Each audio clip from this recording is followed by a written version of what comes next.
এ কি কাণ্ড! মা বাসন নিয়ে দাঁড়িয়ে আছে। মা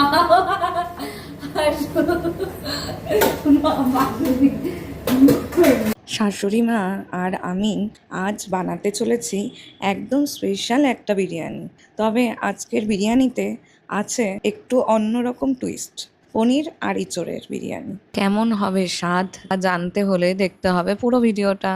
তাজা ইঁচড়, নরম পনির, সুগন্ধি বাসমতি চাল আর বিরিয়ানির সব মশলা সাজিয়ে নিয়েছিলাম রান্না শুরুর আগে, যাতে সব কিছু প্রস্তুত থাকলে কাজ অনেক সহজ হয়ে যায়। একদিকে শাশুড়ি মা ভাতটা তৈরি করে রেখেছিল, আর অন্যদিকে আমি পনিরটা ভেজে রেখেছিলাম, তারপর ইঁচড়টা রান্না করে ফেলেছিলাম চটপট করে। এবারে সবচেয়ে গুরুত্বপূর্ণ ধাপ হলো বিরিয়ানির লেয়ার করা আর বিরিয়ানি দমে বসানো। বিরিয়ানির আসল জাদু লুকিয়ে থাকেই এই সময়টাতেই। অপেক্ষা যত কঠিন, ফল ততই মজাদার হয়।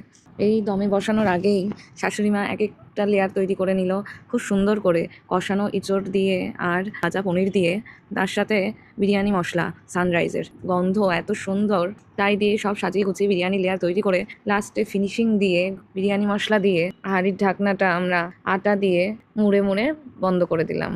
শাশুড়ি মার সাথে একসাথে রান্না করার আনন্দ, পরিবারের সাথে এমন ছোট ছোট মুহূর্তই তো জীবনের সবচেয়ে বড় সুখ এনে দেয়। ও হ্যাঁ, এবার যাই বিরিয়ানিটা দমে বসিয়ে দিই। দেখো তোমরা, আগে আমি গ্যাস জ্বালিয়ে চাটুটা গরম করে নিয়েছি, তারপর চাটুর উপর হাঁড়িটা বসিয়ে গ্যাস অফ করে দিয়েছি। 30 মিনিট রেখে নামিয়ে দিলাম। এবার দেখো, ঢাকনা খুলতেই এত সুন্দর গন্ধ, তাতেই মন ভরে যায় একদম। কখন মনে হবে বিরিয়ানির থালাটা নিয়ে বসি। দেখো তো, তোমাদেরও কি তাই মনে হয়? এবার তৈরি আমাদের পনির ইঁচড় বিরিয়ানি। রান্নাটা ভালো লেগে থাকলে বাড়িতে কিন্তু একদিন ট্রাই করতেই হবে। ভিডিওটা ভালো লেগে থাকলে লাইক, কমেন্ট আর শেয়ার করতে ভুলো না কিন্তু।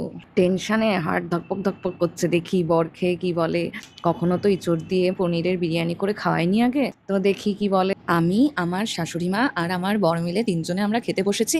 দেখো তো কে কিরকম রিভিউ দেয়। আমাদের ভেজ মাটন বিরিয়ানি, দেখতেই পাচ্ছ মাটনের পিসগুলো।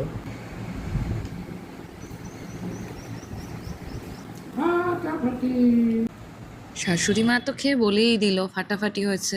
এবার আমি খেয়ে দেখি তো কেমন হয়েছে। দারুণ।